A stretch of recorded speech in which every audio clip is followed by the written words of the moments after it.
You're listening to the Chillin' with the Dogs podcast, where we talk sports, mostly football, and a lot about the Browns. Our episodes drop Friday mornings. Remember to like, comment, and subscribe. The more we hear from you guys, the better our podcast can be. All right, now let's get into it. Welcome into Chillin' with the Dogs. This is your host, Justice, and I'm here again, as always, with my dad. What a win. Yeah, it was a good one. That was a good one. Yeah, Well, it was a win. Yeah, it was a win. Against a team we should have killed. Yeah, we did, though. I mean, Yeah, 21, they did 27 what they were points. supposed to do. Yeah. We went into that game kind of, I was definitely a little worried. I was worried that we'd underperform there. And it didn't really seem like that was ever in the cards for the team. They didn't really get off to an incredibly fast start offensively. But after that first drive, the defense basically just took over the game, and from there, the offense just ran smooth. Didn't have any turnovers. That was the first game in a long time. Like Stefanski said, we didn't have any turnovers. First shutout we've had since 2007, and that game was in a blizzard. So, all in all, that game looked like a team who can compete with anybody, but you got to think about who the talent was that we were playing against. Yeah, that team looked like a team that, in all honesty, I mean, Deshaun, I don't think played half the fourth quarter, did he? No, well, maybe half, but not that much. Well, it looked like a team to me who needs to figure out how to block for the run, and a quarterback who hopefully has shook off a bunch of rust, because he did not look good to start that game, in my opinion. Yeah, he progressively got better throughout the game. Did. Absolutely. I'll give him that. And, I guess that was the first game he played in basically a month, right? No, longer than that. Probably 5 weeks, 6 weeks. Yeah. So, well, I don't count Indy. And we had a bye in there, we played 2 quarters or 2 possessions in Indy. Right. But I don't count that. Yeah, so it seemed like he got the rust off, which was good. That's a team you got to do that against. I'm glad that the coaching staff decided to go with him that game. With our schedule coming up these next couple of weeks, he's gonna have a much taller challenge. So it was good to see him kind of make some impressive throws. That's what we were talking about a little while ago. I don't think he had an amazing game by any means. His stats were okay. Watching the game, he looked okay. He missed a lot of throws that are routine, but he did have some incredible throws, 2 of which went to Amari. So I think that was a good sign, getting to see him make some of those like wow plays again. So it's still there. It's now he needs to focus on the routine ones, and I don't know if that's a confidence issue, if it's a focus issue, or I think it's his feet. Watching the game, to me, his feet were pretty jittery. He seemed jittery on the short throws, which was weird. Like, and some of the out of structure plays weren't. He didn't look good throwing.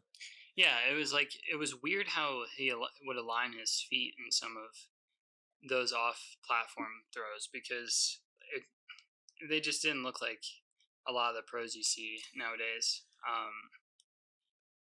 One thing I noticed last night, I was watching some of the Jets-Chargers game, and the Jets suck, but Zach Wilson sucks. But I was watching that game, and he made some throws. He actually made a throw where he jumped up to throw it over the D-line, or whatever reason he jumped up. And that ball was a freaking BB to whoever he was throwing it to. And to me, Deshaun's arm, like that one throw he threw, I think it was a 59-yarder to Cooper for the touchdown. It looked like almost touchdown. Well, whatever. Yeah. He gave it. It looked to me like he gave it every freaking thing he had, and it was a beautiful pass. But I can remember him like flat-footed throwing 50 yards. Do you know what I mean? Yeah. Like, I'm not taking nothing away from it, but I wonder if his arm is still kind of spongy. Right. But the short throws, he didn't look good on a lot. He was 19 of 30. Right. He was 63%. but there was like 5 or 6 throws in the first and second quarter that if he completes those, he's 24 for 30. Yeah, I was looking back. He easily could have been, if he made the routine ones, I think like 26 or 30. And there was some plays that, like, I don't know what the read is. I'm guessing Amari's always the first read, but I mean, I would think that because he gets targets. He gets the most targets of anybody. Right. Although he only had 5 targets, he had 5 receptions. Right.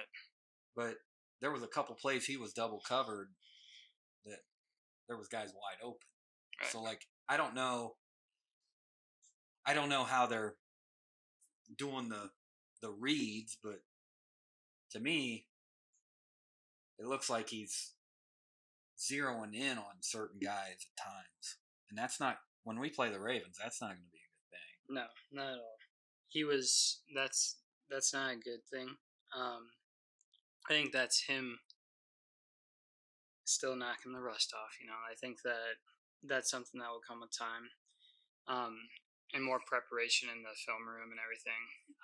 I'm sure he's put plenty of time in watching film, but being able to watch film and then take it out to the practice field and learn from it is huge. So the more time he gets to go and do that, I think the better off he'll be. We were watching the All-22 back a little bit there, and there was obviously some people that were wide open. He was looking on the other side of the field. Right. So I think the more he gets accustomed to the flow of the game, gets all those other things, all the preparation and everything that you get, being able to practice every day and feel healthy, I think he'll just continue to get better in those areas too. Because that's something you got to practice. Yeah. So we're gonna need him to play better than he did this week, though. Right, 100%. Or we need our run game to pick up and average a little better. I mean, we ended up with over 100 yards. Our rushing attack is basically, you can lock it in for over 100 yards most of the time, almost all the time nowadays. But to get there, we ran the ball 40 times, and that's not that good. What did we end up with? Like 113 yards? 113 yards. Yeah, so 40 attempts. That average is pretty bad. Yeah, that's like, what, 2.4? Right. 2.3? And Ford got 20 carries, which you saw when we were watching what's it called, the fifth quarter? Yeah. Everybody was going off about that, saying, he should be the RB3. I don't really disagree with that. I like how Pierre Strong runs the ball. And then Hunt always seems to, even if he's not picking up a ton of yards, he's never going backwards. Well, the problem is right now our offense is getting hit in the backfield. Right. Our running backs are getting hit at or behind the line of scrimmage, and I don't care who's running the ball. If our line can't get some push, I don't know. I heard something today on the radio. I was working, so I didn't get to actually fully digest it, but it was something like we were averaging 1.2 yards before contact or something like that. And that's not good. That is terrible. Yeah, you see it. It seems to always be when Ford's in there, but like, we do the outside zone run scheme, and there's always pressure exactly where we're trying to go. So it's either that our tackle play in the run game seems to be lacking a little bit. I watched a lot of DeJuan Jones when we were watching it, and I don't know what's going on where when it comes to running, if I see him in open space a lot, just kind of looking a lot. I don't know if that's something that he needs to get experience with, if it's a tenacity thing, he needs to go just find somebody to hit. But also, too, the guards as well. Usually our two guards are dominant all the time, at least in previous seasons. And this year it hasn't really seemed to be the case. So I'm not sure exactly what's going on there. But we definitely need the running game to step up in this next game if we're going to compete with them. Or Deshaun has to have his best game ever, which I don't think that's fair to ask of him. I think if he plays the game he played this week with maybe 3 or 4 more completions, I think that's a good enough game for us to win if we have the run game going and our defense plays the way it did this last week. Well, we played Arizona. I know. Our defense, I expect to play like it did when we played against Seattle. Yeah. So if our defense plays like that, we're in trouble. Against Seattle? Yeah. We gave up 24 points. Well, 24 points, but I mean, we can't go down 14 against the Ravens. Yeah, that's true. If we go down 14 against the Ravens, it's over. I feel like though, if we hold them to if we hold the Ravens to 24 points, we should absolutely be in that game. I think our defense is very good, I think, and if you hold a team between 20 and 24 points in today's NFL, you should win. If they hold them to less than that, then we absolutely should win. But do you want to dive into this Cardinals game a little bit, break it down quick so we can start talking the Ravens? Real quick, yeah. All right, so Deshaun ended up, like we said, 19 of 30 for 219 yards and 2 touchdowns with a 63% completion percentage. That's not bad. I think if you just look at the statistics, that's an average game to just above average for me. Like we've said earlier, he made some incredible throws, like really, really great high caliber throws that you know he's capable of, and that is definitely like something that you're excited to see from Deshaun and something that I hope is a good sign going forward. I think it's just the higher percentage throws, quote unquote, or the more routine ones that he needs to focus on. And luckily, those are the ones that should be the easiest to correct. And when he sees the field more, he gets his footwork a little bit more squared away. I think that will become a little bit more routine for him as well. I hope so. But, like, the throws that everybody ooh and ahs over, the 2 throws to Cooper, and I actually thought the throw that he threw to Goodwin when Goodwin got knocked out were great throws. Yeah. But he is an NFL quarterback, so that shouldn't be like an ooh and ah moment. I mean, I remember watching the game and I'm like, damn, that was a good throw. Right. Like, but he's an NFL freaking quarterback. So, I mean, I'm not going to throw roses at him for doing what an NFL quarterback should do. Do you know what I'm saying? I suppose. I see what you're saying, and it's progress. And, okay, I'll give you. He's kicking off the rust. Whatever the excuse is. He's kicking off rust. He's been injured. He's not played much in 3 years. I give you all that, but all I'm saying is he's got to look better than he did last week. Yeah, no, I completely agree with that. Because we're not playing the Cardinals again. The one thing I'll say is we have been hard on him, and for good reason. He, hasn't really been the Deshaun I know that he can be. So I think when he does do well, it's not too weird for us to say, oh, that was a really good throw. Like, those are the things you want to see from your quarterback. Those are things that I can't do. Like those little dunk passes that he missed, those are things that several quarterbacks can hit. But those throws, those 60-yard bombs, those are just things that normal humans can do. And that's where you get the, oh, wow, that was kind of really good, So I think that with us giving him, being critical, you also have to admit, hey, he made a couple of throws that were special. So, but... And I'll come back at you and say this. Like you said, that's something you can't do. Well, you're right. Actually, you can do that. I've seen you do it. But what I'm saying is I can't do that, but I'm also not an NFL quarterback. I know. There's kids in college playing right now that can do that. Right. Yeah. So, I mean, I'm going to hold him to a higher standard than I would somebody in college or Bryce Young. Right. He's a rookie. I mean, C.J. Stroud right now looks 100 times better than Deshaun does, and he's a rookie. So, like, yeah, that's when I watch C.J. Stroud throw the ball, it's like, damn. Right. I have not gotten. I mean, there's been a couple times in that Arizona game where I'm like, oh, that was a good throw. Right. But I'm not like, damn. That's true, and I guess I would agree with you there. Like that throw to Coop, that was a long play, but that's a throw that we've seen countless quarterbacks make. I think most NFL quarterbacks average their deepest throws average between 60 and 65 yards. So, I mean, that's something that's definitely in his wheelhouse, and it was just one that looked pretty because it hit him perfectly in stride. Right. And it was Coop, so I think for a Browns fan, that feels really I good. think his best throw of the day was the one that Marquise Goodwin got knocked out on. Yeah, that's because I think if he just keeps running, it drops right in his breadbasket. Yeah, I completely agree. We were talking about that during the game. And that throw, I was like, damn.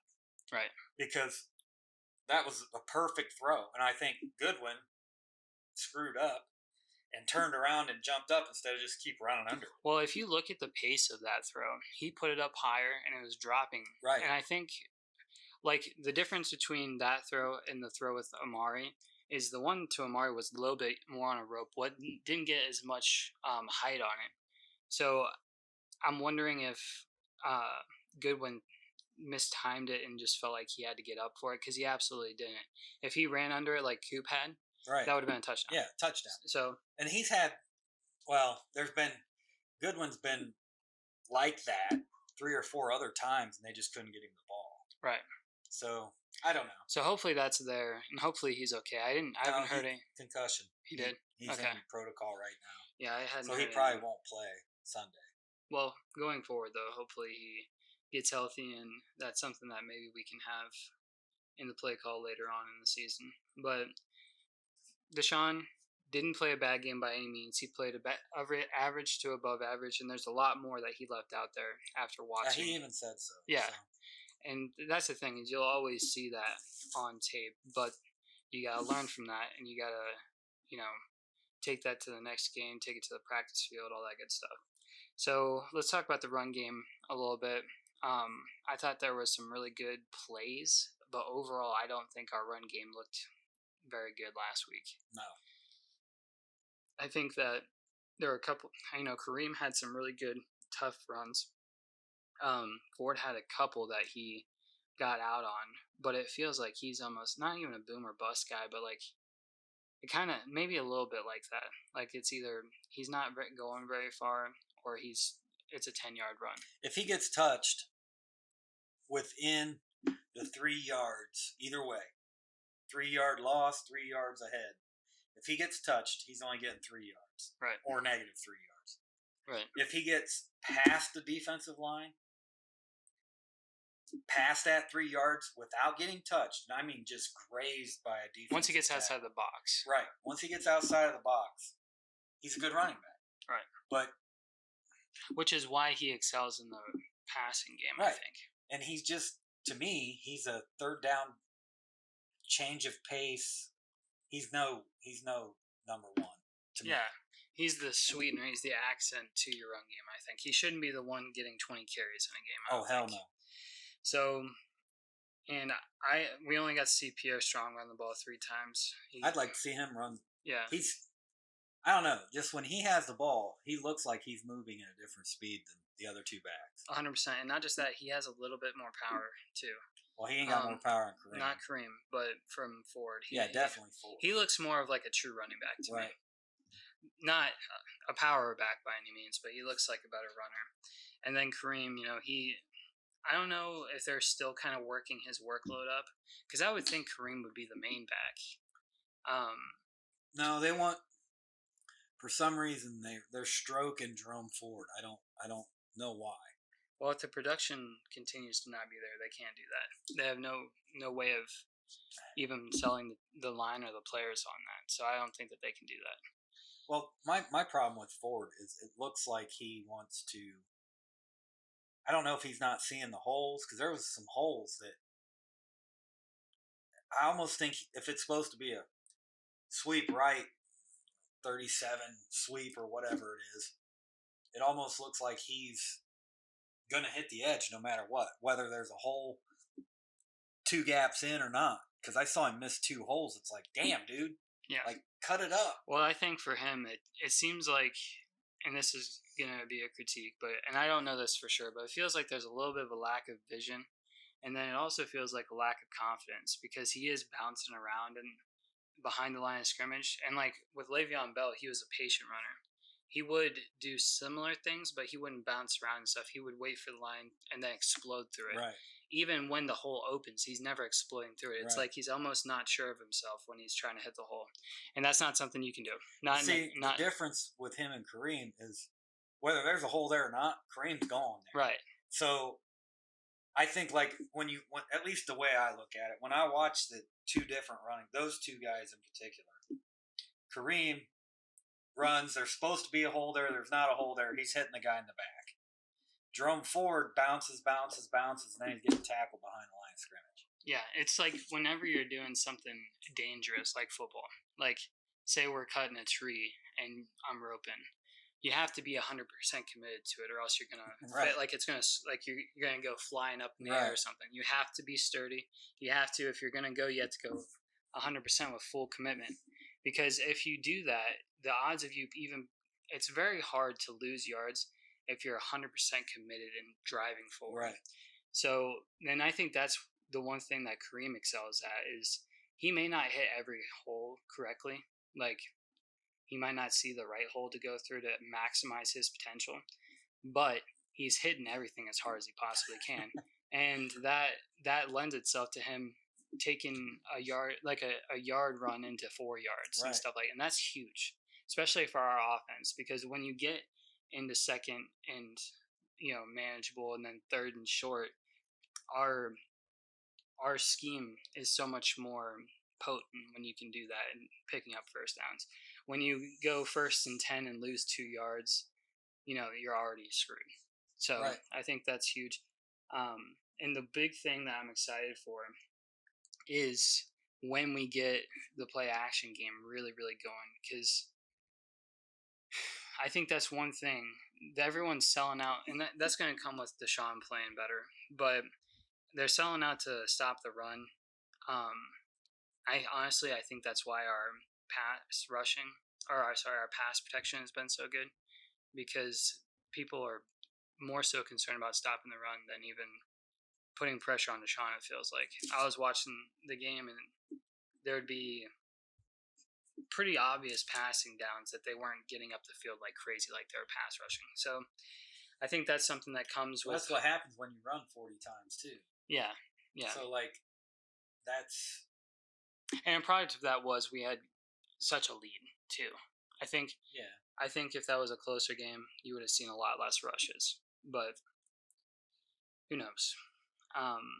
And then as far as the pass catchers go, really, the main pass catcher was Amari. He only got the 5 targets, but he caught all 5 of them for 139 yards and a touchdown. The one touchdown being a crazy play. And it's funny you were talking about that touchdown. You're like, if that would have happened last week, we would have won the game.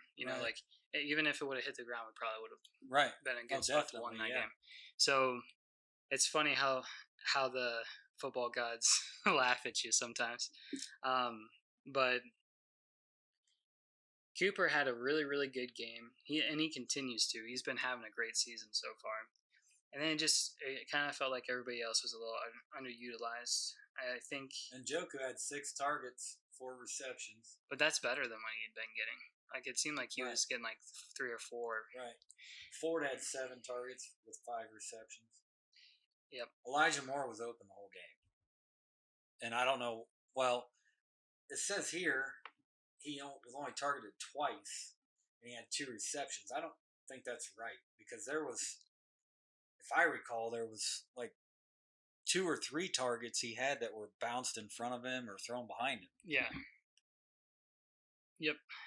I know, I can remember one distinctly. But wait a minute, something ain't adding up here. Receiving, Cooper 5 targets, Ford 7 targets, that's 12. Njoku 6 targets, that's 18. Moore 2 targets, that's 20. Jordan Akins 3 targets, that's 23. Tillman 1, Goodwin 2, Hunt 1, Strong 1. I How many targets is that total? I think that's close to 30. Yeah. Anyways, though, I think that,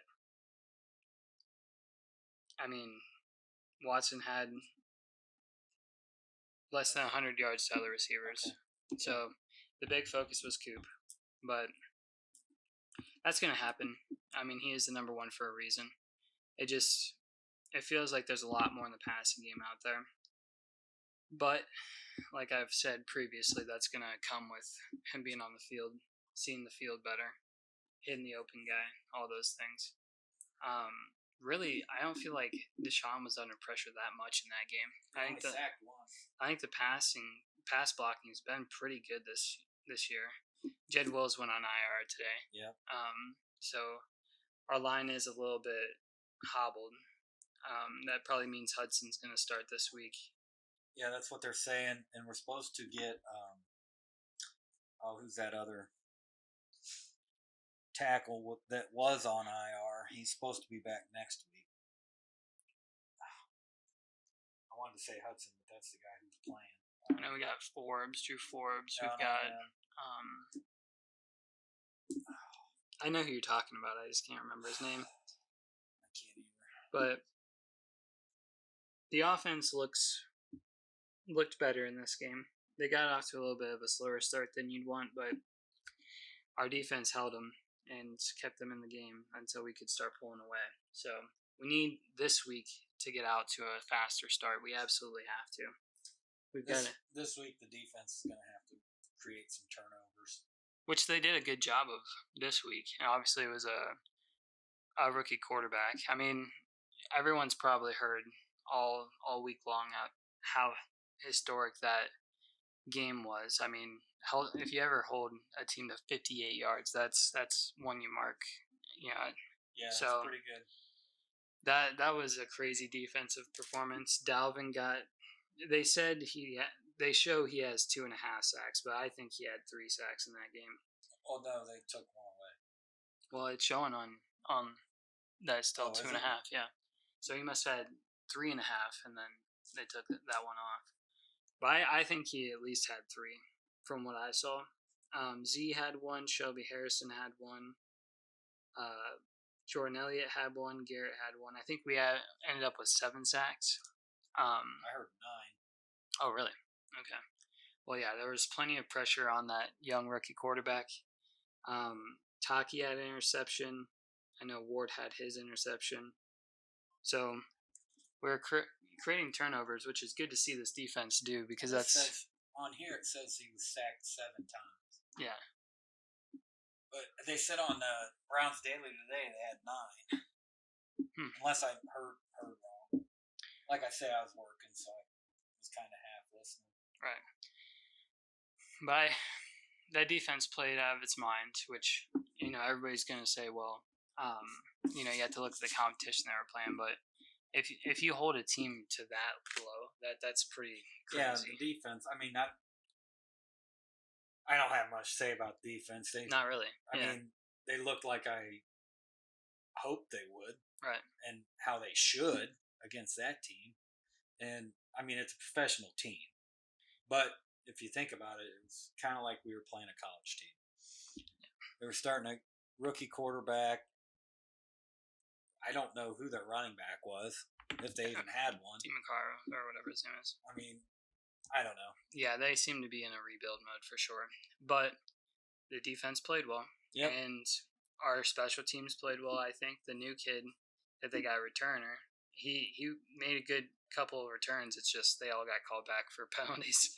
But the punt game was great. He had some bombs. I think he had a 73-yarder. Yep. He's a weapon. Yeah. Dustin missed a kick, but, I mean, he looked good, too. Is it 54-yarder? 48-yarder? It was something. I think it was 48 yards. So, you're going to miss some, but it wasn't anything that put us in a bad spot. So, get those out when you're ahead and in complete control of the game. So, yeah, no kidding. Yeah, I think I think Stefanski said it best in his post game. that was a great team win. It felt like the team, maybe the offense wasn't firing on all cylinders, but for the most part, nobody really put us in the spot to lose the game, which is nice. And we never had our foot off the gas pedal, it really felt like. So, except for when we took the starters out. But even then, we still ran the ball a little bit. Right. All right, so that kind of wraps up the game for me. You want to get into the Ravens game now? Yep. Okay. So this game for me is probably, I know you had said early in the season that the San Fran game was a must-win. This one, to me, and I know you agree with me, is the must-win on the schedule. You absolutely have to win this game.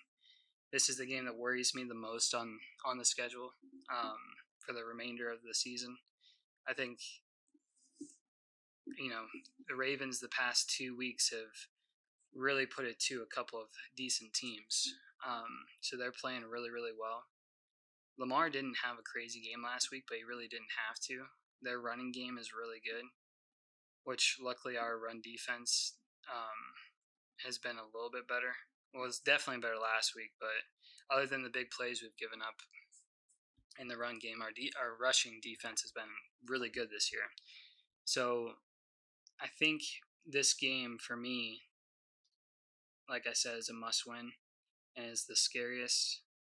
But I also still feel like we match up really, really well against that team. Defense versus their offense, I mean. Well, I think our whole team matches up well against them. But what team are we going to get? Right. That's the question I have. Because they ran for 200 and... Look here. Baltimore ran for 298 yards. So we, by God, better be able to stop the run. Right. They only threw for 100. I mean, Lamar Jackson's supposed to be freaking throwing the ball all over the place, but he only threw for 187 yards. Again, they were up huge, though, too. So, I don't know how much of that It was 21 of 26, 80% for 187 yards. No touchdowns. He had a touchdown to OBJ, didn't he? No. It's not on the stats. I thought he had a touchdown. That might have been the week before. No. OBJ caught a touchdown, or had a touchdown. But, here. Oh. Tyler Huntley threw it to him. Oh, okay. Well, I mean, that first Ravens game, Deshaun didn't play in that, right? He didn't. No, he was that supposed was DTR. To. He was supposed to, and then DTR got kind of thrown in there. Right. And it felt like in that game, it's weird. It felt like the morale of the team was off. Like, it didn't seem like the guys were up as much nearly as they were for the San Francisco game. Like, when PJ got there, it seemed like the team was really, really there. When we were playing the Ravens, it just felt like even on defense, they weren't completely there. So I'm hopeful that with having our starter back, they'll have their confidence and can go into that game kind of with the mentality they had earlier in the season that they're dogs, I think our defense should take this game coming personal. Yeah. Because they ran through us like nothing. We look like trash.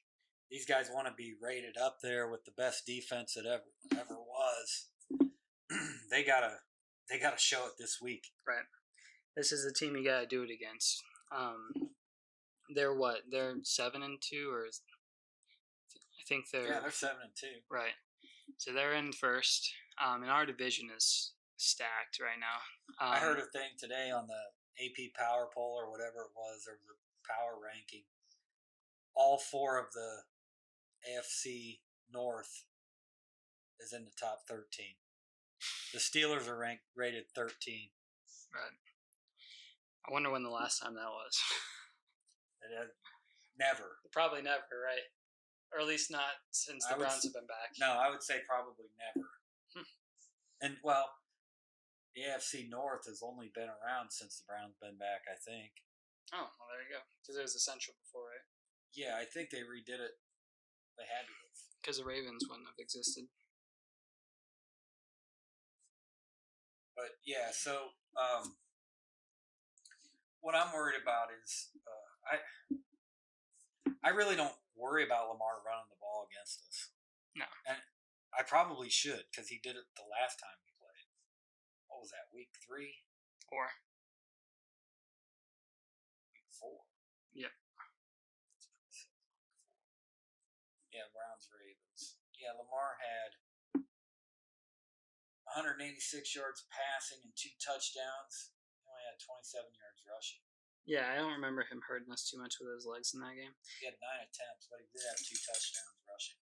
Yeah, they were all in the red zone. Well, that's because our quarterback was turning the ball over. Right. Yeah, that's the thing.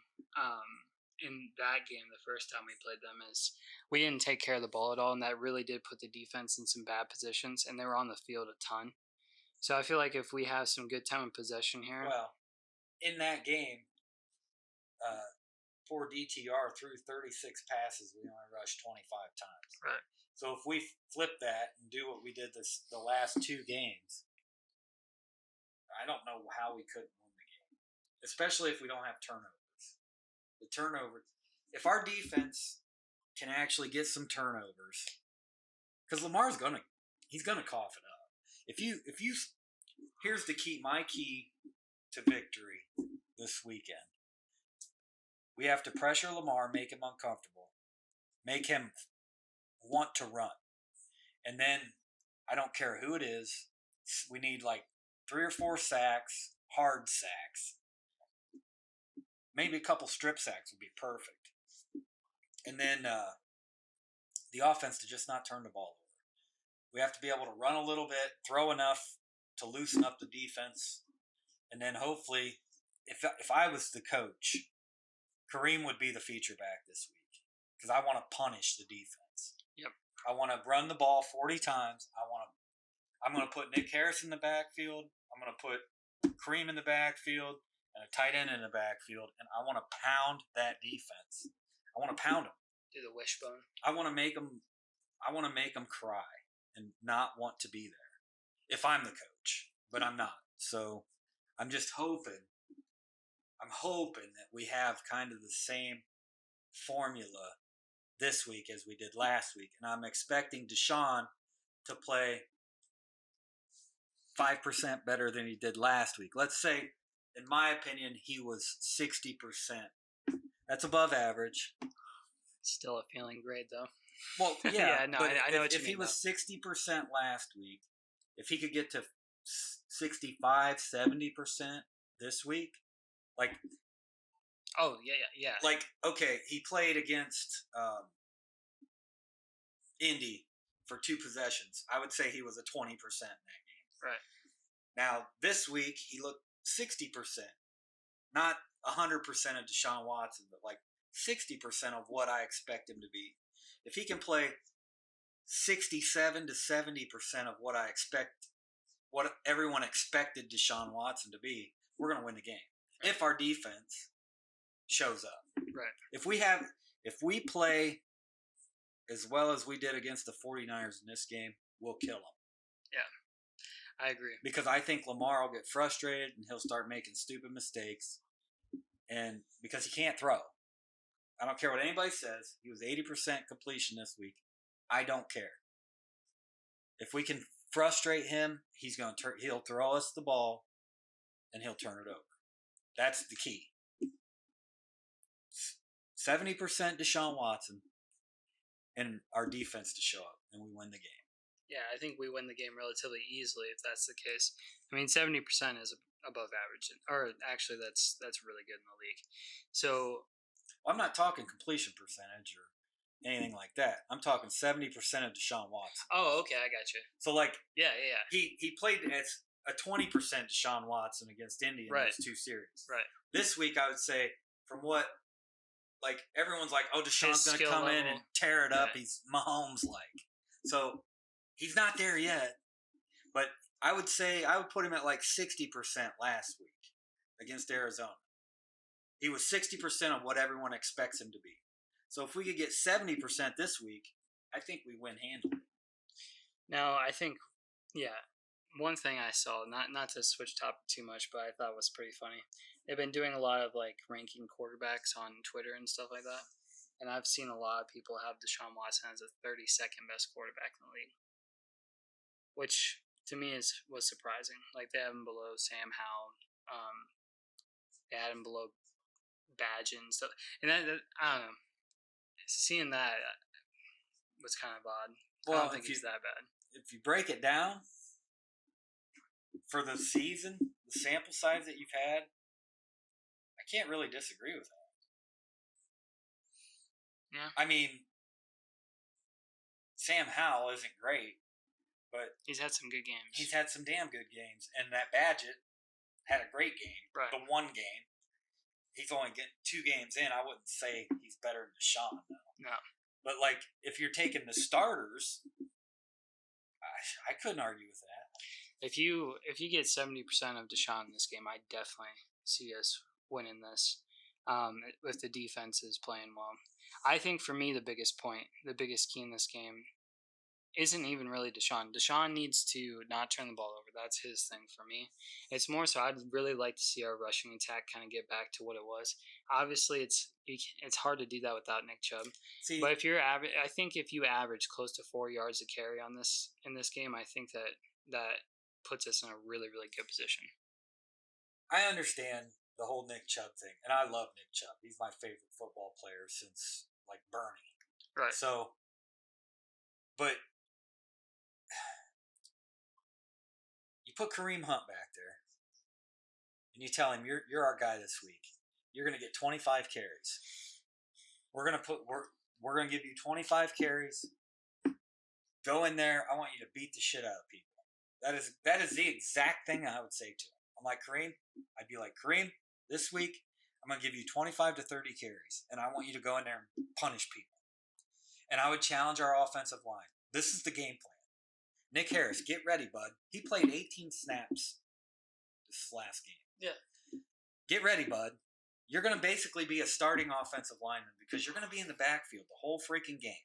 Or a tight end or something. And we're gonna run the ball. And once we establish that we're gonna run, then play action will work. That's the whole thing. This offense gets so much more potent when you can establish the play action. So, and honestly, so you have your 5 linemen, put in Joe, and I showed you the play, and right. Joku. Oh, I love that. He's probably, the more I think about it, without Chubb being in there, he's probably my favorite player right now. Other than, well, offensively. Miles, yeah, offensively, he's definitely my favorite player right now. Because he's doing everything very well. He's open all the time. When the ball is anywhere that he can actually catch it, he catches the ball. He's hard to tackle.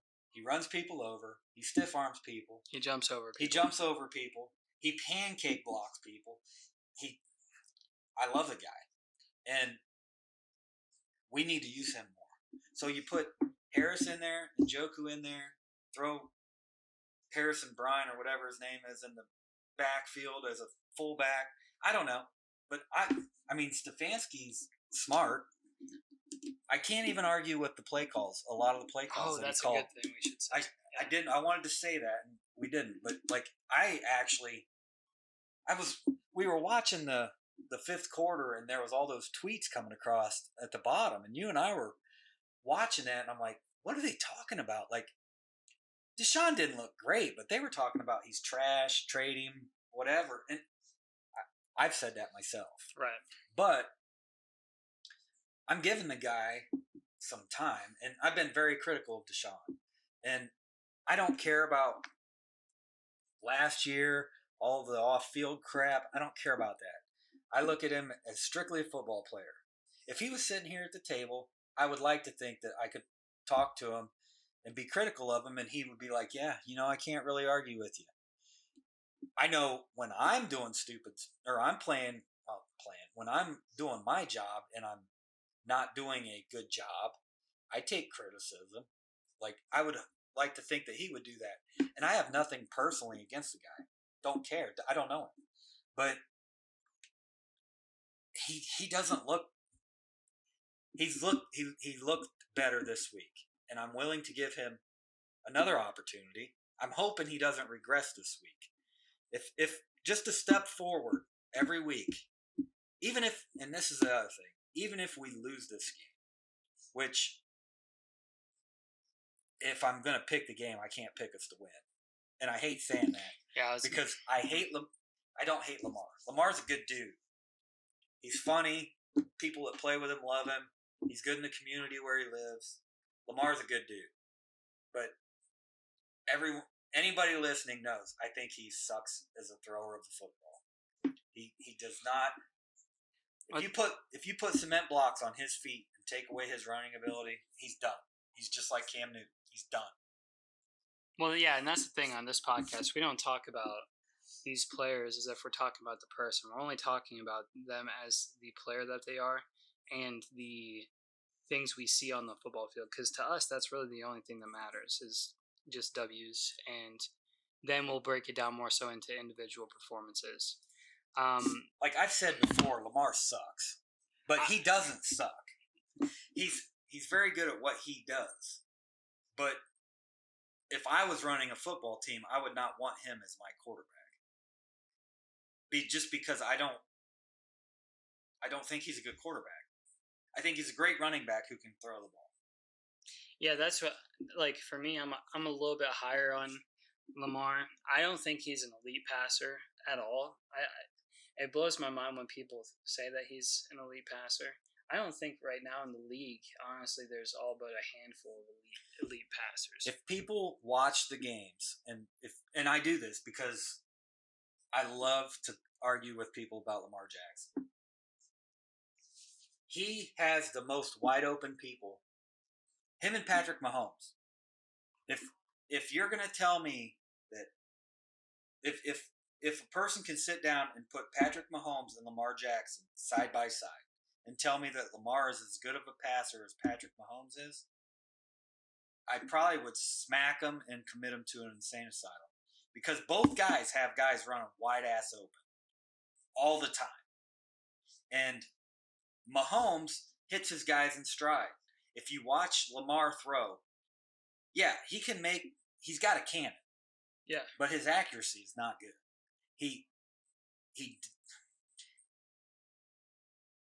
wide ass open guy will have to stop to catch the ball or turn completely around and catch the ball, or he's stretching out to catch the ball. It's never like I shouldn't say never, but 20 if he throws 20 passes to wide open guys, I would say 17 of them the receiver has to adjust something. It's not in stride. Never. Well, yes, three of them are. 3 of them are. Right. 17 are. So I don't know. He does not scare me throwing the ball, especially if our defense shows up, because our cover guys should feast. Emerson and Ward are ranked in the top 4 for I forget what the stat was, but I was looking on social media and it showed that both Emerson and Ward were in the top 4 in some DB category. I can't remember if it was pass break. It wasn't pass breakups because they don't throw to him, but it was like some sort of efficiency grading. Lamar, I don't think scares me. No, honestly, none of their position players themselves scare me. The thing, like you said about the Ravens and the Chiefs having the most wide open guys, it's because they have the best play caller, like 2 of the best play callers in my opinion. Tom Lumpkin came into the NFL, had a great year so far, and then obviously Andy Reid is probably the best. So that's just something that happened. And the other thing too is one thing that you do gotta give Lamar credit for is, with how wide open his guys are, it's easy not to miss them, but he does see the wide open guys, which for Deshaun has been an issue the past, since he's been back. So that is one thing. He sees the field pretty well, and he stands in the pocket pretty well. That is one thing that he has gotten worlds better at since he's gained some, has gotten to be more of a veteran. He's definitely gotten his pocket presence a lot better. I see him standing in the pocket a lot better, and then taking off when the play isn't there. Right. You see his rushing yards, and they're just completely different from what they used to be. He was getting 1,000 yards every year, and now, I mean, it's not like that anymore. He's still getting. But a lot of those are designed. He's not scrambling after he sees the second read isn't there. He's standing there getting through all of his reads, and then, either extending the play or taking off after having extended it. Which that's where you're the most dangerous, is where the play, people are running all over the field and you have 20 yards of open space in front of you. Right. So, especially for him, he's the most dangerous, like probably one of the most dangerous runners at all in the league. I would say him, Debo, and Nick Chubb. If you're in the open field, those are probably the three people that are the hardest for me. Well, the most dangerous, I should say. You say that, but okay, so Lamar has played in 9 games. He has 84 rushes. The leader on the Ravens for rushing is Gus Edwards. He's played 9 games. He has 110 rushes for 478 yards. Lamar has 84 rushes for 440 yards. Right. He's the second on the team. Justice Hill, who is their second back, has played in 8 games. He has 58 rushes for 251 yards. So whether they're designed or scrambles, I don't know. But, I mean, he's on pace to basically have close to 1,000 yards rushing. Yeah. And he's got 1,954 yards passing right now. So he's on pace for a 4,000-yard season. Close to 3,700 yards. 38. Yeah. Something like that. Yeah. Which, to me, that's a pretty solid season. It is. And they're talking about him being MVP. And, I mean, I did say they haven't played anybody, but I can't say that anymore. Yeah, the past 2 weeks they definitely have. Yeah, they beat Detroit, and they beat Seattle last week. See, Arizona gave them a run. They did. I mean, the Colts were one of their losses. Like, it seems like they do play. They've been playing down to some of the competition. Which, it's easy to do. Yeah. And the Browns have done it. We've done it for my entire life. Right. So, yeah, I think – so let me ask you then, if you had to go into this game, what would be – if you could lay out your game plan, what would it be? Like, where are some of the matchups that you're interested in seeing? Who would you feature? What do you need from people? Like, if you walked up to Miles, what would you say, hey, this is your goal for the week? Give me some of those. Well, as far as defense goes, I want to see all the matchups. Yeah. I don't know if Beckham's playing. I want to see Greg Newsome on him just talking so much crap. Right. But the receivers against our corners, I'm not really worried about that. The person who bothers me is Mark Andrews. Yeah, that's what I was going to say. And Lamar running. Other than that, I don't really care for our defense. On our offense, though, I would feature Kareem Hunt. I've already said it. And I would put in that big package. And I would pound them. Even if we're down 7, which could happen. I mean, our defense has started very slow the last 3 games, really. I mean, against Arizona, we shut them out. But their first drive, they got over half their yards. Yeah, they got half their yards and pretty much all their first downs. So all their first downs. They had 1. So they got their 7 first downs. I thought they had 1. They had 7. Maybe that was in the second half. They only got 1. Oh, they might have been the second half. But yeah, they got like 4 first downs in the first drive and half their yards. So I guess in that game we started slow. But in the other games, we definitely did. Seattle, we were down 14. I mean, granted, there was circumstances, but yeah. So we were down. Look here. We were down 14. The Indianapolis game was similar. I mean, it was back and forth, but I fully expected our defense to shut out Indy. You know what I mean? Mm-hmm. I figured Seattle would be tough, but like our offense, I want to see us established that it's going to be a dogfight. Yep.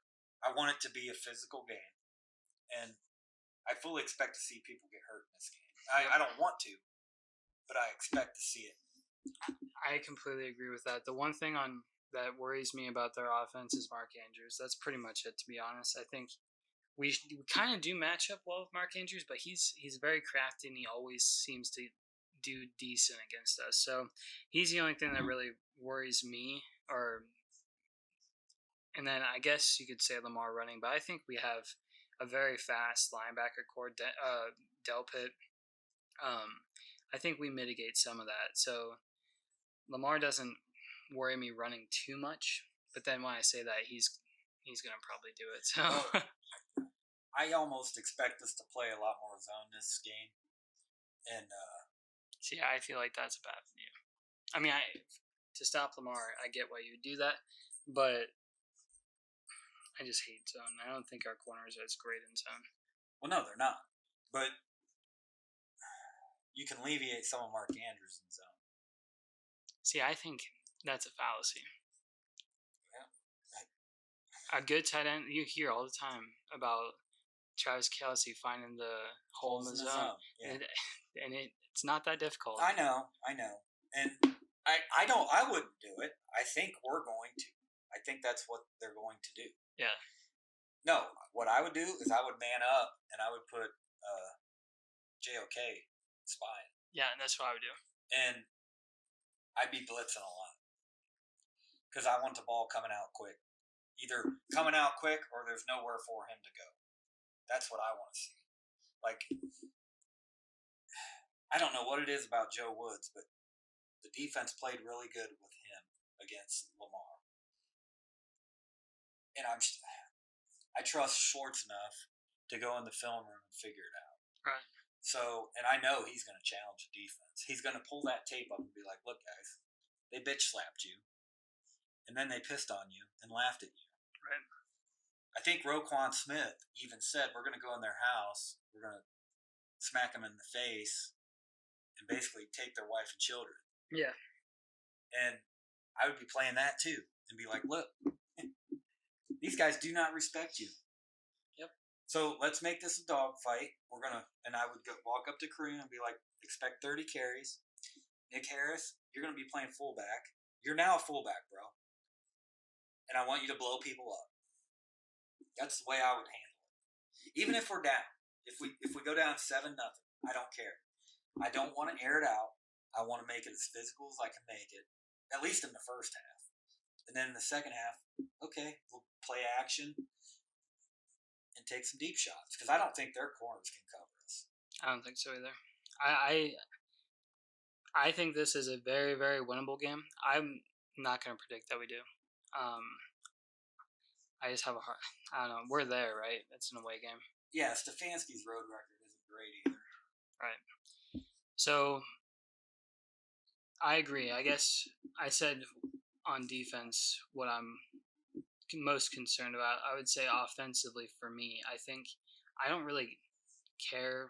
I mean, I want Deshaun to have a good game, but for me, I feel like this game has to be won with our offensive line and our rushing attack. I feel like if we can control the ball, control time of possession, string drives along, make it a fast game, I think that's how we win. Is if we control the ball and let our defense. That's why I feel like hurt them last time we played, is they were on the field too long and we're in bad positions. If you're putting your defense in good positions, I have full faith. We need to definitely play field position. Right. Like, the punt is our friend. Right. In this game, I think. Yeah. Like, and I'm kind of thinking Stefanski's getting that finally. Yeah. Because you've got a weapon with Bojorquez. Use it. Yes, he absolutely is. He's playing like an all-pro. And you have a weapon with, he's no Justin Tucker distance-wise. Well, maybe he is.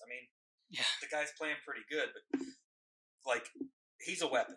So use your weapons.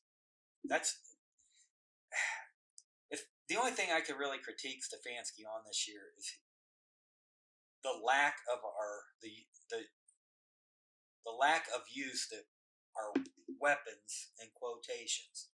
Like, I think we underutilize Njoku. He's a matchup nightmare. Mm-hmm. Dude is always open. We do not use, Elijah Moore I was is gonna always say open. Elijah Moore. Like, let's use him. Yep. Not running the ball. Let's use the guy. Right. Yeah, I think that the way that they're using these weapons or whatever you want to call them, it's not how I would do it. If it feels like they're not investing in their best assets. I mean, they've invested a ton in their best asset right now in Amari, but the ones that I think are just as good just aren't getting it. See, I don't. Amari's good. Like, I don't want it to sound like I'm saying he's not, but I don't think he's our best weapon on offense right he's now. definitely not when he's double teamed all the time too. Like if he was getting single coverage all the time, maybe, but he's getting doubled a lot. Even then, I don't think so. He's not a burner. He's a great route runner. He's crafty. He's a vet. He's a pro's pro. But as far as like, he's not run away from anybody. I mean, 2 games ago or against Seattle, he had that one. He got caught from behind. He was 5 yards ahead of the guy, and the guy caught him. I mean, Njoku, to me, Njoku is our best weapon. He's a matchup nightmare. He can go up the middle. He runs people over. He can run away from people. I mean, he's not run away from corners, but well, sometimes he is. Yeah. And I don't think we use him enough. But in this game, if our receivers each, like, let's say Cooper and Njoku and Elijah Moore each have 4 catches each, and we run the ball 40 times, I think we win. I really do. Yeah. As long as there's no turnovers. That's the other big thing is turnovers. I think the game plan for this week is going to be very similar to next week. They're different teams for sure. But I think both of our next 2 games are going to have to be very physical, and you got to try to control it as much as possible and mitigate the risks. And I know that doesn't sound very fun or exciting, but that is AFC North football. You got to play strong, and you got to be smart. That's my favorite kind of football. It is. It's not. I don't see this game being, unless if we get blown out, I don't see it being an incredibly high-scoring game. Now, see, I think it could go one of 3 ways.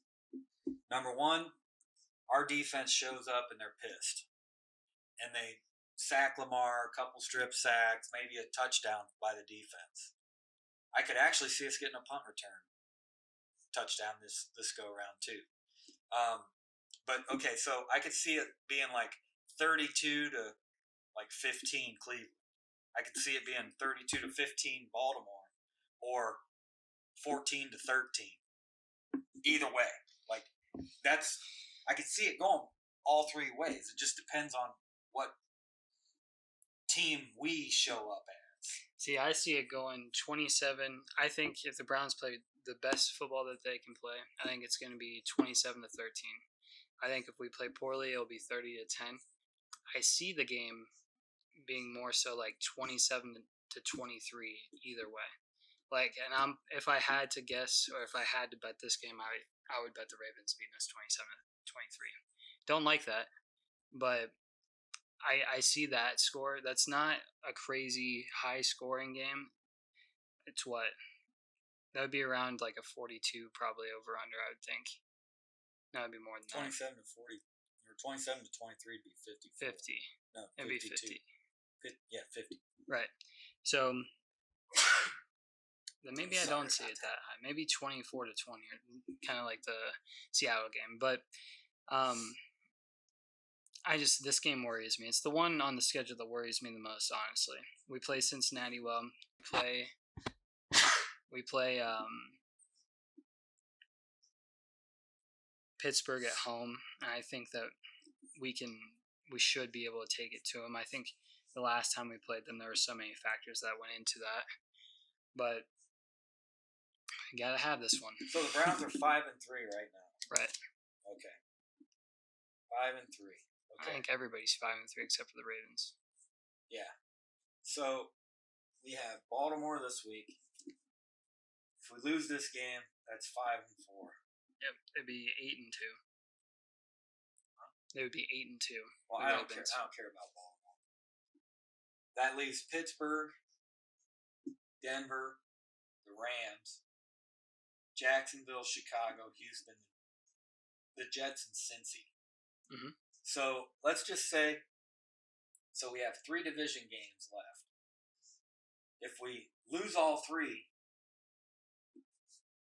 say we lose all three. That would put us at 5-6, and then you win 1, 2, 3, 4, 5, 6. That'd be 11-6.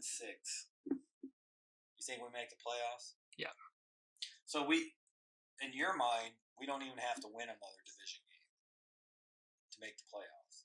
Unless if you're having to deal with tiebreakers within the division, like say Miami is 12-5 and Buffalo is 13 and whatever, 13-4.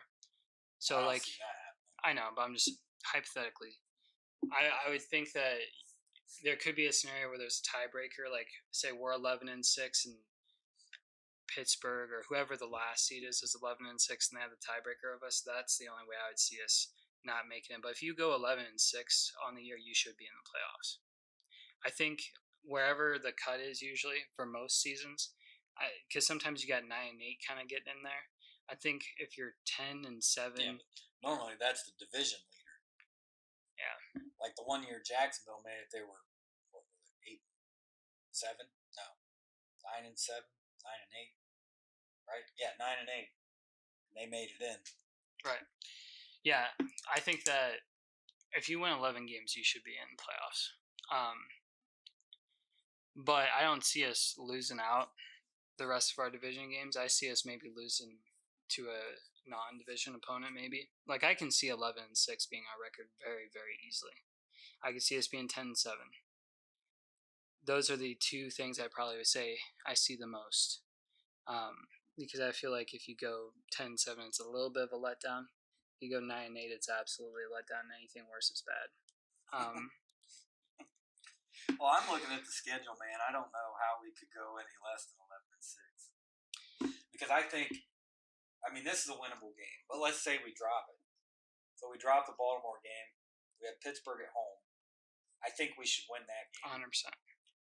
We should beat Denver at Denver. Yep. The Rams at LA. We should beat them. I think they just signed a quarterback today. Carson Wentz. Did they really? Yeah. Okay, yeah, we'll win that game. Yeah. Chicago is a win. Houston, That's the one that worries me. See, it doesn't worry me. I know, it's just, man, Houston plays us well. For some reason, they always do. Yeah. And then the Jets, they don't really worry me. The defense does, but the offense No, is yeah. horrible. I'm not worried about them at all. And the Bengals. And we play them all. Yeah. So, well, if you had 3 losses. I could see us losing this one in either Houston or Pittsburgh. Jacksonville could be a loss as well. We can't lose to Pittsburgh. No, I agree. We can't. We got to get our man card back from one of those 2 teams. Yeah, and that would be huge going into – because we're going to – like, if our division keeps playing like this, we're going to be playing a whole bunch of division opponents in the playoffs. Right. So we got to establish something because you can't go in – we've done it before. We beat Pittsburgh after I think we split with them in the season. Yeah. So, I don't know. We just got to – I feel like you have to go at least 1-1 in these next 2 weeks. 2-0 would be incredible. But if we go 2-0, I'm very confident we're good. Yeah. I feel like that happens. Deshaun starts getting some momentum going. Because at Denver, Denver sucks, but that's still tough. And Russ is playing better this year. He is playing a little bit better. Or actually, compared to last year, a lot better. Yeah. It's just their other pieces, and their defense isn't any good. Well, my biggest concern is my eye. Just the atmosphere. Literally the atmosphere. Right. Yeah, but I feel like we'll be all right. I don't know. Denver's tough to go in and win. It just is. And Cleveland's track record in Denver is not great. That's true. I just don't see us dropping a game there. I don't see us dropping a game to the Rams. I don't see us losing to the Jets. I feel like those are the 3 games. Yeah. What about the Bears? Maybe. Depends on who we're playing. If Justin Fields is playing, he might have some more flashbacks. It might be better for them to have Badgett playing in that game. Not for him, but that should be a win as well. The ones that, like I said, worry me are this game, Pittsburgh, Jacksonville, and maybe Houston. Because, like I said, Houston tends to play us well. See, the Bengals worry me. Yeah. Because they have payback on their mind, I'm sure. They've been putting stuff together. I just think that something with Joe Burrow and Myles Garrett, I think it's in his head. I mean, Myles Garrett now, past couple of years, has had his gravestone in front of his yard. Right. So, but yeah. So this week, I think the Browns need to focus on the run, not limit Deshaun. But I like the formula that we've had the last 2 weeks, and I think if we stick with that formula and actually run the ball, I think it's a win. Absolutely. Any of the games this past week you were like surprised by or anything? No, not really. I was looking forward to the Miami game until I started watching it. Right. Then I'm like, well, this game sucks. Miami, overrated. Like I said it before, I'll say it again. I would like to play the Chiefs or play the Dolphins this year. I'd like to play the Chiefs too. I think our defense against that Dolphins offense, I think we kill them. Well, we might play them in the playoffs. I mean, really, man. Okay, here's the Steelers Titans game was good. Yeah, it was. But other than that, I mean, the Dolphins Chiefs game. At no point in time watching that game did I think that the Chiefs were going to lose. Right. Vikings Falcons. I mean, our boy Dobbsy did good in that game. Yep, that was a good game. He didn't even know the players he was playing with. Didn't know their names. I heard today that he was getting the coach was telling him the patterns that the receivers were running in his headset. He didn't even know. Yeah. That's crazy. Yeah, that was a good one. The Buccaneers Texans game. That was a great game. That was a great game. Stroud looks like, oh my god. Yeah. I was watching that game and I'm like, holy crap. Watching him throw the ball, he looks good. He does. He looks like the real deal. There was one more.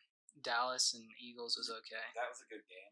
Yeah, that was a good one. I think the Cowboys kind of got screwed in that game. Yeah. But I'm trying to look up the games coming up this week. Oh, you want the games this week? Yeah. All right. Okay. You got the Panthers, Bears. Yeah. Colts, Patriots. Yep. Texans, Bengals will be a good game. Yeah, that'll be interesting. Well, I hope it's a good game. Yeah. Saints, Vikings. Yeah. Packers, Steelers. Oh, God. Steelers just don't play nobody. No, they don't. How is that? I don't know. Hang on. I'm going to look at their schedule.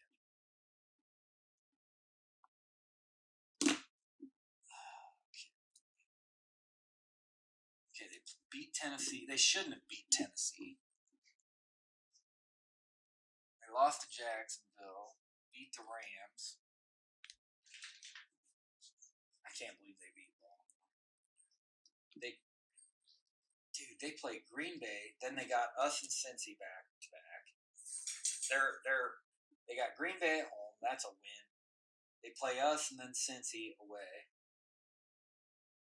They got Arizona at home, New England at home, Indy at home, Indy away. They've got 1, 2, 3, 4. Got 1, then 2 division games, then 3 cupcakes, then Cincy, then Seattle, then Baltimore. Their schedule. Yeah, but to be fair, I mean, our schedule as a division this year wasn't the hardest it's been. Like us playing against the NFC West. I mean, Seattle's good, San Francisco's good, but those other 2 teams aren't that good. Us getting the Bears and them getting Green Bay are definitely the easiest. Ravens getting the Lions should have been the hardest one, but they handled business there. And then the Vikings and Vikings and Cincy would play. I don't know if they've played yet. I don't think so. But yeah,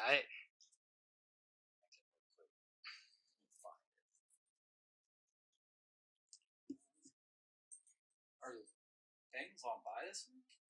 no, they were on bye. Yeah. Yeah. They played Texans. Okay, so the Bengals, they play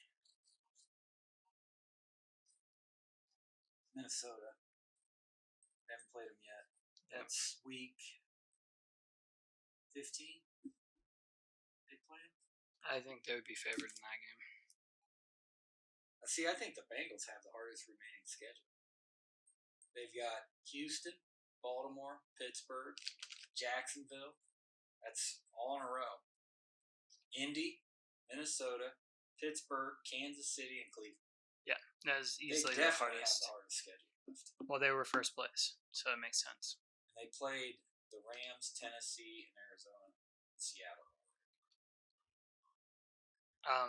What about the Ravens? I would think their schedule would be relatively difficult. Ravens. So they haven't played the Jags yet, I don't think. They haven't played San Francisco yet. Their remaining schedule is Cleveland, Cincy, Chargers. Then they got their bye. And they play the Rams, Jacksonville, San Francisco, Miami, and Pittsburgh. Yeah, that's not easy. No. That is not easy at all. No, we could get a lot of help in that schedule right there. Right. They play us, then Cincy. That could be 2 losses for them, hopefully. And then the Chargers, they'll win that game. The Chargers suck. The Rams suck. Jacksonville, San Fran, Miami, and Pittsburgh. Yeah, that's a murderer's row right there. I think we match up good against Miami. I don't think they match up good against Miami. I would agree with that. Okay, so the rest of the games this week, where was that? Texans, Bengals, Saints, Vikings, Packers, Steelers, Titans, Bucks, Niners, Jags. That'll be a good game.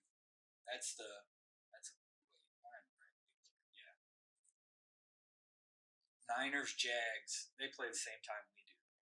At 1? Yep. That's Falcons, Cardinals. That might be an interesting game. Yeah. Because Kyler's supposed to come back. Lions, Chargers. That'll be an interesting game. Giants, Cowboys. That game will come up. Yep. I think that's the game of the week, too. That's Is it really? I think so. You would think they'd flex that one out. They should. Last time it was 40-0. I think people would rather watch the Niners Jag. Oh, that's at 1. Yeah, so you got Jets Raiders is the late game. Sunday, 8:20. Jets Raiders. What about Monday? Broncos Bills. There's not a lot of great games. There's like 1 or 2. Our game is going to be one of the better ones. I hope. Yeah, hopefully. But if I was looking at the schedule and looking through it, I would say ours is. I think the Lions Chargers game. That'll be good. The Texans Houston Jags, game Niners. or the Houston Cincy game could be interesting. Yeah, that'll be a good game. See, I'm surprised they didn't flex that. Yeah. But yeah, I just think for the Browns, this is a must win. They got to bring their A game. I think that the team knows how important this week and next week are, so we got to bring it. I don't know if anybody will watch Thursday Night Football.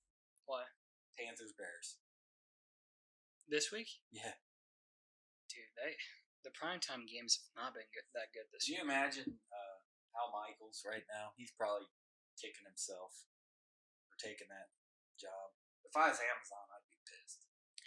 Yeah, the only thing I could think is, you get to see Bryce Young in primetime, but who cares? Number 1 pick. Some people care.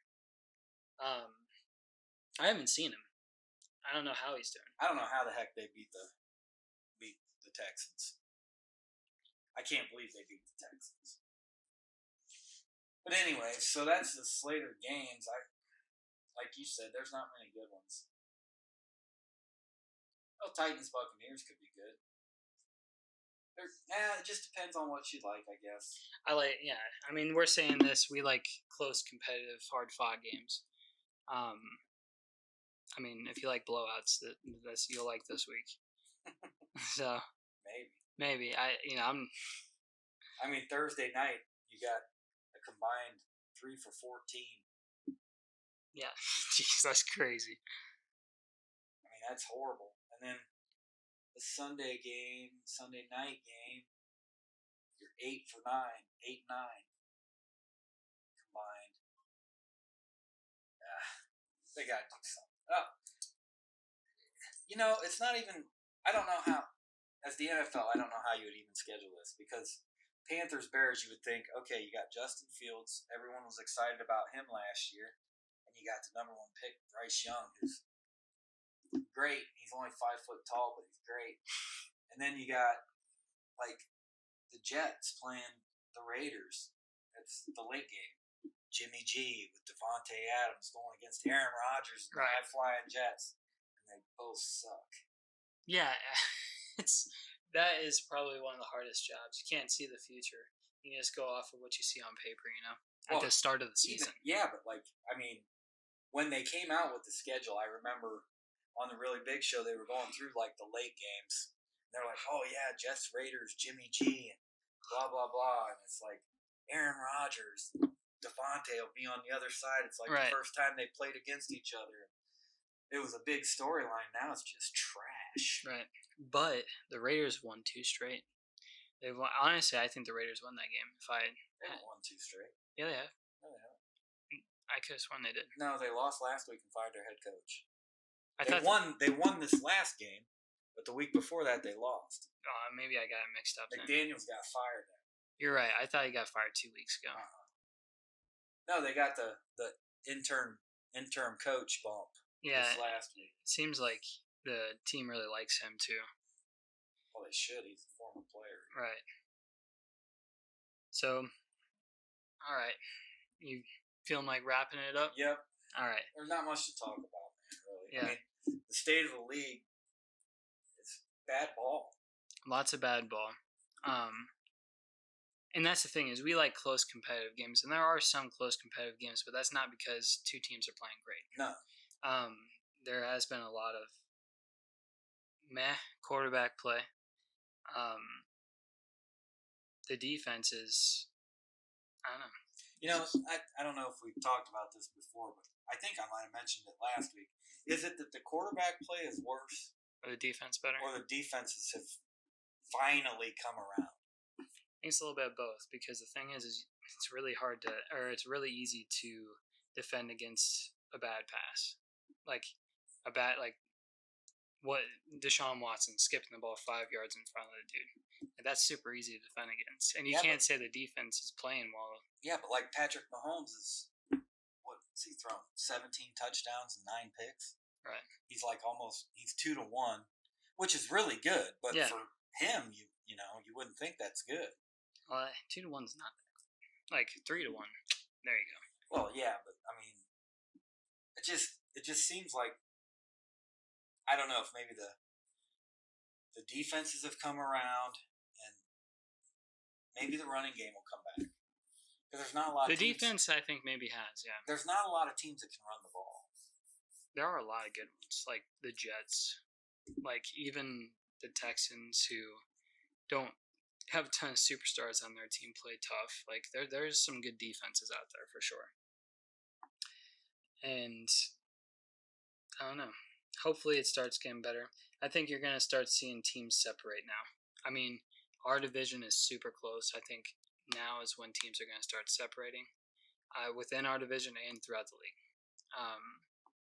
Because it's been a lot of like teams that you wouldn't expect losing because they've been playing bad. Well, I actually see our division not separating. I think our division, we're going to cannibalize ourselves. I think the losses in our division are going to come from our division. Right. I don't think, like, we might drop one here or there from, like, maybe Denver or Houston. Sneaks up and gets you. But at least in our division, I think our division will be pretty solid. But we just went through our schedule there. A lot, like, I think we have the easiest schedule.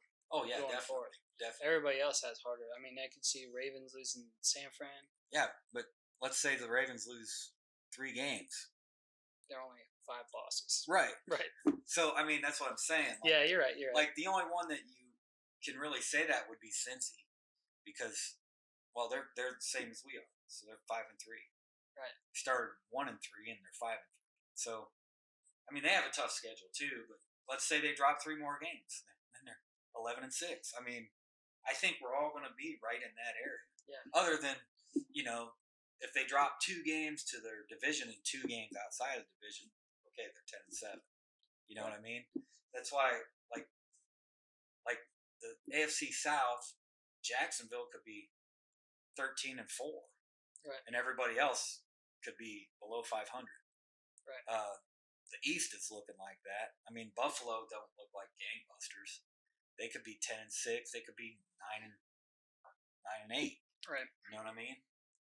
Miami's come back down to earth. The AFC West, you got KC, and the Chargers really aren't. Chargers, nothing. They don't scare me. Yeah, nobody other than maybe KC does. And KC, like you were saying, KC doesn't scare me. Right. I mean, their defense is scaring them right now. I mean, they didn't score a point in the second half. Yeah, their defense looks much better. So yeah, that's the State of the Union address. Yeah. But we'll wrap it up here. All right. I will give my weekly shout out. If you guys want to support the show, check us out on the different podcasting platforms. Spotify, Amazon Music, Apple Podcasts, and then you can always watch the video version on YouTube. Been trying to grow the YouTube slowly but surely. So if you do watch the YouTube version, leave a like and write us a comment. Let us know what you think. Any feedback is appreciated, or anything that you guys want to hear us talk about. That definitely makes my job a lot easier. So that would be great. Yeah, but anyway, you guys have a great week. Hopefully we come back talking about the Browns being victorious. All right, see you guys later. Thank you for listening to the Chillin' with the Dogs podcast. Our episodes drop Friday mornings. You can catch them on Spotify, Apple Podcasts, Amazon Music, and a lot more podcasting apps to come. You can also find it on my YouTube page at Justice Garber on YouTube. And if you'd like to support the channel, you could always watch some more videos. I make all different kinds of content. And then you can also like, comment, subscribe, follow my social medias at Justice Garber. But we really appreciate you guys checking it out, and we can't wait to get more for you next week.